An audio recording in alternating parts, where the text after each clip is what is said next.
ሰላም ሰላም፣ እንዴት ናችሁ? ዛሬ የመጣሁት አንድ ማታ የገጠመኝ ልክ ያልሆነ ትክክል ያልሆነ ነገር በህይወቴ ዘመን እንደዚህ አይነት ነገር አጋጥሞኝ አላውቅም። እሱን ለመናገር ነው። እኔ እንግዲህ በጣም ህፃን ሆኜ ነው ጩጬ ሆኜ ነው አገልግሎት የጀመርኩት 1997 ዓመተ ምህረት ነው። ከ1997 ዓመተ ምህረት እስከ 2018 እንዲህ አይነት ነገር አጋጥሞኝ አላውቅም።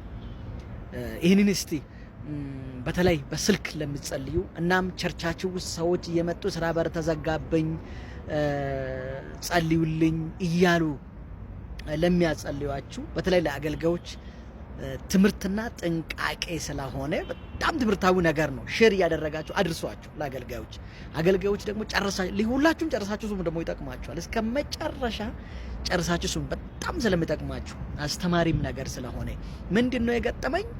ማታ 3 ሰዓት አካባቢ አንድ ሰው ደወለልኝ። የእግዚአብሔር ሰው እንዴት ነህ አለኝ። ስለኝ እግዚአብሔር ይመስገን አልኩ። ስልክህን ከሰው ነው የተቀበልኩት አለኝ። እኔ ያው ጠይቃለሁ፣ ስልክህን ሰው ሰጥቶኝ ነው አለ። እሺ ችግር የለውም አልኩኝ። እና ጸሎት ፈልጌ ነው አለሽ። በምን ዙሪያ ልጸልይልህ አልኩኝ። የሥራ በር ተዘጋብኝ፣ በጣም ስራ በር ተዘጋብኝ አለ። የሥራ በር ተዘጋብኝ? ካው ምንድነው ስራ ካልኩ እሱ የግል ስራ ነው አለ። ስለኝ እኔ ብዙ ጊዜ የለመድኩት ነገር አለ። ምክንያቱም ጌታ ያስተምረኝ ነገር ስለ ሰውየው በስልክ ፈልገው እንደሆነ ወይ ስራው ቦታ ሄጄ መጸለይ አለበለዚያ በስልክ ጸልይ ካለ ስለ ሰውየው ስራ ጸልያለሁ። ሰውየው ሌባ ሊሆን ይችላል፣ ነጣቂ ሊሆን ይችላል፣ ገዳይ ሊሆን ይችላል፣ ዝም ብሎ የሆነ ክለብ ሊከፍት ሊሆን ይችላል። እንዴት ይሄ ነገር ስለለመድኩ ስለ ሰውየው መጸለይ ጀመርኩ። እስቲ ትንሽ መልሼ ደውልልሃለሁ ልጸልይልህ ያልኩና መጸለይ ጀመርኩ።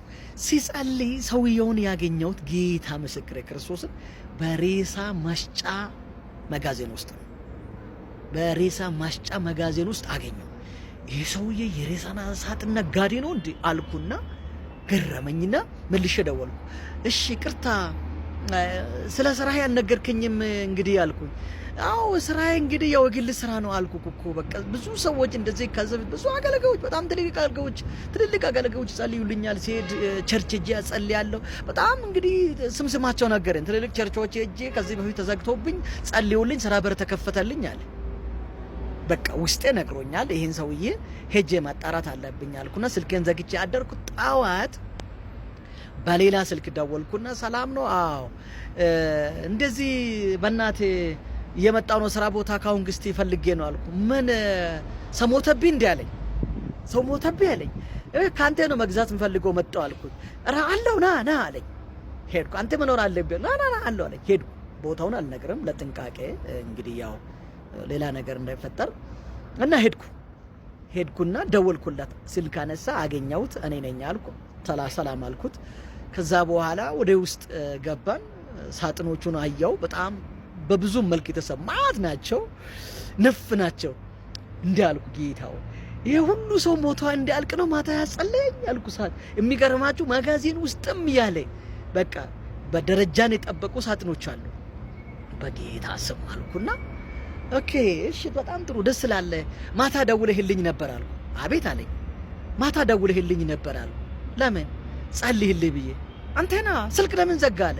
አይ ስልክ የዘጋውበት ምክንያት እኔ ዝም ብዬ አልጸልይም።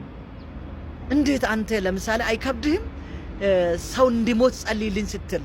አንተ የሬሳ ሳጥን ነጋዴ ነህ። አንተ ሰው እንዲሞት ጸልይ ስትል አይከብድም ትንሽ አልኩ።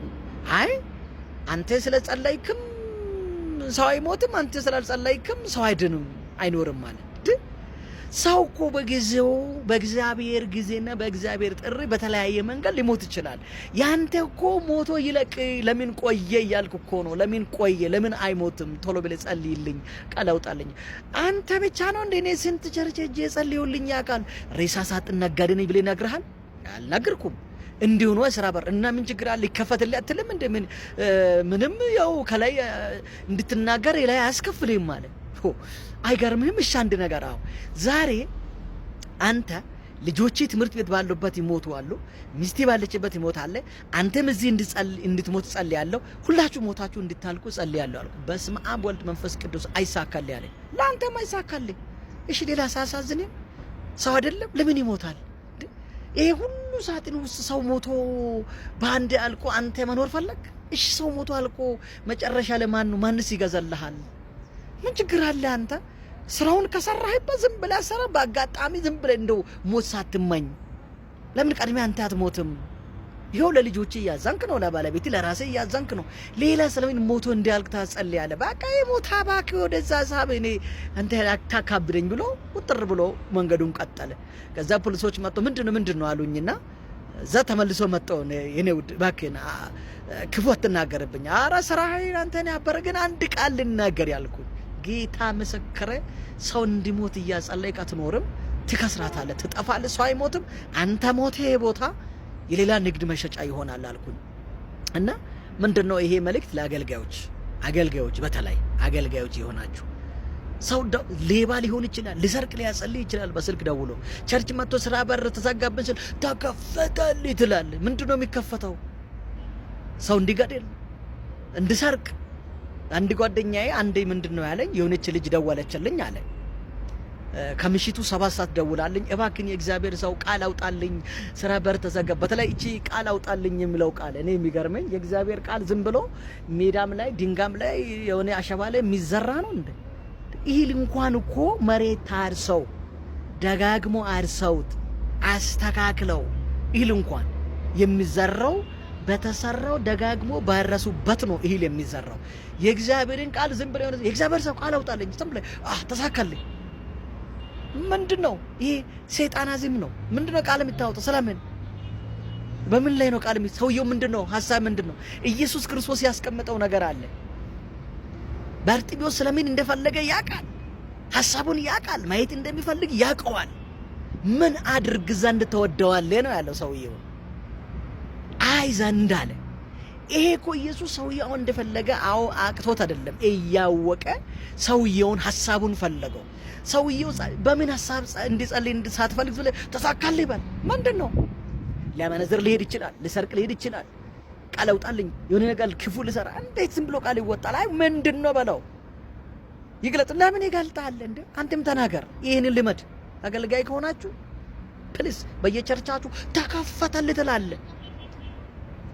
እና ይቺ ልጅ ደወለችለት 7 ሰዓት ላይ ደውላ ምንድነው ቃል አውጣልኝ አለችው። በምንድነው ስል በእና ስራ በር በጣም ቀዘቀዘብኝ አለች። እና ልጁ ዘፈን ሰማው አለ፣ ጨዋታ ጭፈራ ስድ መጥፎ ቃል እየሰማው ነው አለ።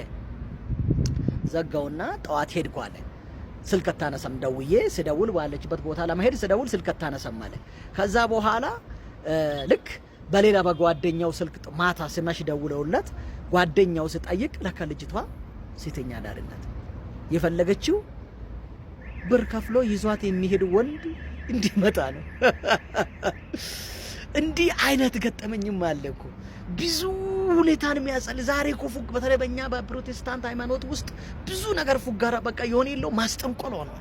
ማስጠንቆል በተለይ ደግሞ አሁን መጥቶ ከተለያየ ከአጋንንት ስር የመጡ ሰዎች እዛ ዓለም ውስጥ የለመዱትን እዚሁ ይቀጥላሉ። አስጠንቆሎ የለመደውን እዝም በጌታ ስም አይደረግም። ክርስትና ነው። ህይወት ነው።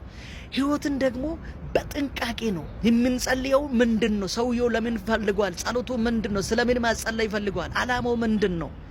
ምንን በተመለከተ ነው መጸለይ ያለብኝ የሚለው በደንብ አድርጋችሁ ለምዳችሁ ቼክ አድርጋችሁ ስለ ሰውዬ በደንብ አጣሩ። ከዛ በኋላ ነው እንጂ ዝም ብለህ ተሳካልኝ አትባል፣ ተከፈተልኝ አትባል። አያችሁ ብዙ ነገር አለ። ስለዚህ ጥንቃቄ ያስፈልጋል። እስቲ ሰው እንዲሞት ሞቶ እንዲያልቅ ነው ጸልይልኝ ያለው። ብዙ አገልጋዮች ከዚህ በፊት ጸልዩልኛል፣ ብዙ ትልቅ ቸርቾችን ሄጃለሁ ጸልዩልኛል ብለዋል። ይሄ ምንድነው? አጋንንታዊ አሰራር፣ የሰይጣን ስራ ነው፣ የጥንቆላ ስራ ነው።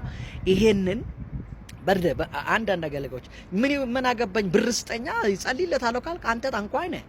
ሰው እንዲሞት ከጸለይክ፣ ሰው ሞቶ እንዲያልቅ ከጸለይክ አንተ ጠንቋይ ነህ፣ ሟርተኛ ነህ፣ ደጋሚ ነህ፣ ጠንቋይ ነው።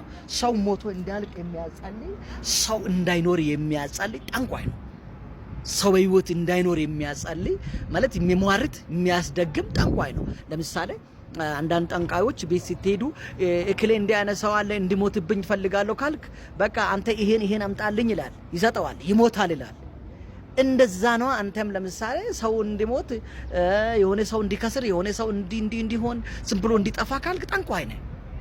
እግዚአብሔር የሆነን ሰው እየገደለ የሆነን ሰው የሚያኖር አምላክ አይደለም። እግዚአብሔር